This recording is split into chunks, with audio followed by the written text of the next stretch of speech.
Assalamualaikum warahmatullahi wabarakatuh. Nama saya Azam Wahid bin Muhammad Rasli dari NIM JSMP Pendidikan Nasional 2 Bidang Jun 2018.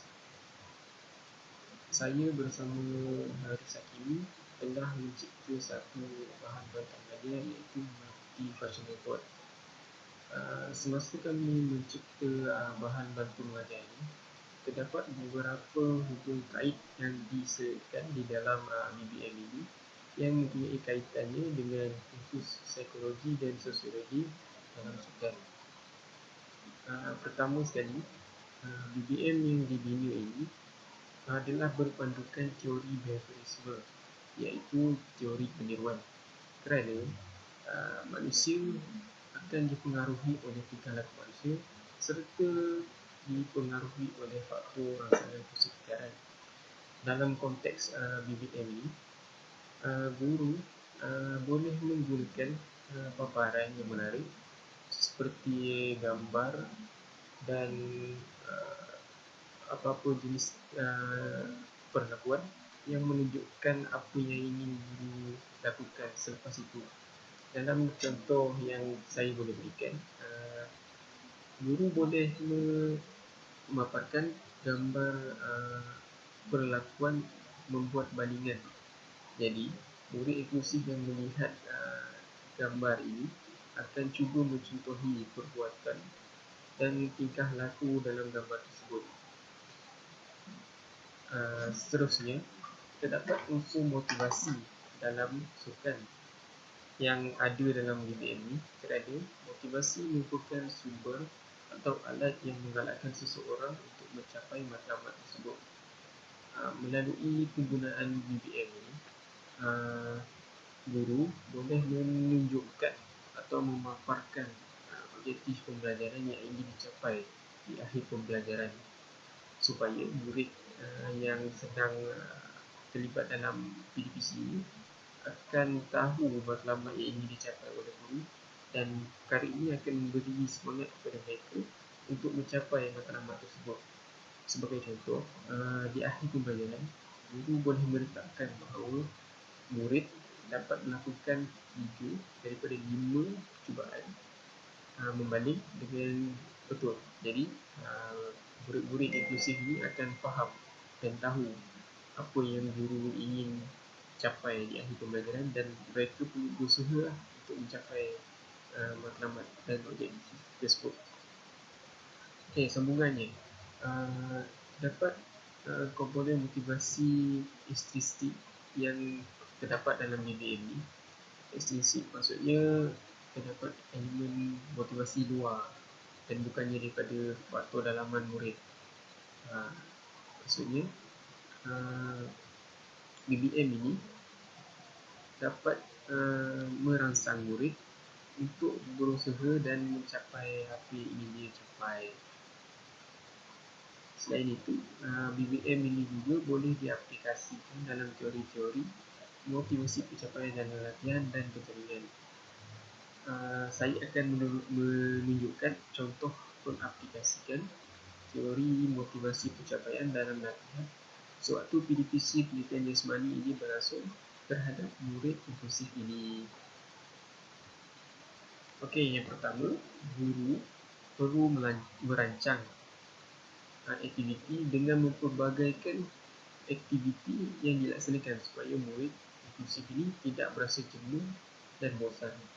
Sebagai contoh, guru boleh memasukkan unsur-unsur ansur lagi supaya murid ini tidak cepat berasa bosan dan bersemangat untuk mengikuti PDPC tersebut. Kepelbagaian juga bermaksud guru boleh memasukkan unsur muzik dan ada ganjaran dan pujian dalam PDPC ini. Selain itu, guru perlu melibatkan murid inklusif ini dalam perancangan supaya mereka dapat memantau peningkatan diri mereka. Yang ketiga ialah ganjaran. Ganjaran penting kepada murid inklusif kerana ganjaran ini akan mendorong mereka untuk berusaha menjadi lebih baik. Jadi guru perlu memberikan rangsangan dalam bentuk ujian kepada individu dan bukannya untuk memberikan kesenangan kepada murid. Jadi dengan adanya pujian ataupun ganjaran yang lain seperti hadiah dan sebagainya, maka murid ini akan lebih bersemangat lagi untuk mengikuti PDPC yang seterusnya. Dan yang terakhir ialah penilaian. Penilaian ini perlu dilakukan dalam pelbagai kaedah supaya murid ini dapat meningkatkan usaha dan pencapaian pendiri murid. Penilaian ini boleh dilakukan melalui pemerhatian ataupun lembaran kerja. Jadi kita nampaklah peningkatan tahap murid tersebut lah. Okey, kita pergi pula kepada matlamat. Guru perlu menetapkan matlamat PDP supaya apa yang ingin dicapai dapat dicapai di akhir pembelajaran. Okey, menurut Locke, Shaw, Saari dan Latham pada tahun 1981, matlamat ini merupakan satu tujuan sedar atau penentuan sesuatu untuk dilaksanakan. Jadi, dia merupakan satu penentuan yang mana kita tentukan sendiri matlamat tersebut dan kita berusaha untuk mencapai apa yang kita dah tentukan tu. Tambahan lagi, penetapan matlamat pada BBM ini merupakan salah satu strategi psikologi yang berkesan untuk meningkatkan prestasi murid khusus. Seperti yang saya dah tekankan sebelum tadi,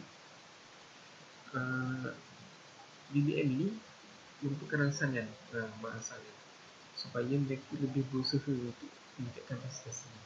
Dalam hal ini, matlamat yang berkaitan ialah matlamat prestasi, iaitu tahap tindakan atau usaha yang perlu dilakukan untuk mencapai matlamat.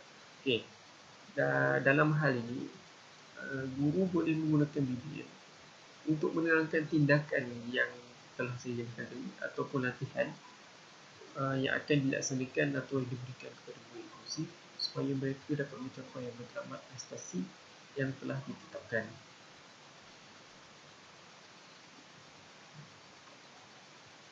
Sekian saja daripada saya mengenai hubung kait BBM ini dengan kursus psikologi dan sosiologi dalam sekian. Terima kasih.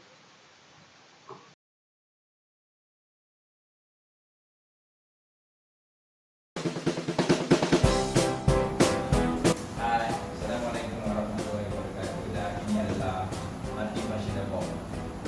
Cara untuk menggunakannya adalah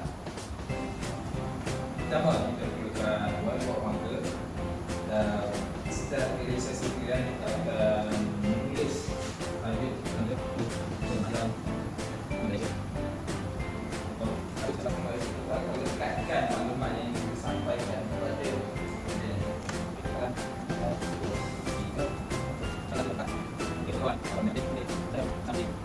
sebenarnya kita akan memberitahu kepada murid-murid tentang cara untuk belajar bola dengan menggunakan whiteboard marker sebagai pelajaran. Okey, dia akan bermula daripada sini. Membawa bola mengelilingi pohon tersebut. Sampai di sini, dia akan pas ball kepada orang yang ada di sini dan orang kat sini akan pas balik gol kepada orang ini. Orang di sini terlain ke belakang. Sini hanya seorang. Assalamualaikum warahmatullahi wabarakatuh. Saya akan terangkan prosedur menggunakan BBM multi-functional board, iaitu pertama kita perlu menulis atau menampal nota pada bahagian multi-functional board dan selepas itu kita akan terangkan kepada murid ketika sesi pengajaran dan pembelajaran. Seterusnya kita akan gunakan untuk memberikan penjelasan kepada murid tentang pergerakan ataupun kemahiran yang akan dijalankan melalui multi-functional board. Kita tunjukkan secara visual dulu, baru kita ketengahkan ke dalam kemahiran mereka. Okey, yang terakhir kita beri penerangan yang jelas kepada murid berkeperluan khas dalam pendidikan inklusif untuk bantu mereka dalam bermain permainan yang melibatkan kemahiran. Sebelum mereka melaksanakan kemahiran tersebut, kita tunjuk secara visual pergerakan untuk memberi rangsangan kepada minda mereka untuk mereka melakukan kemahiran tersebut. Okey, terima kasih.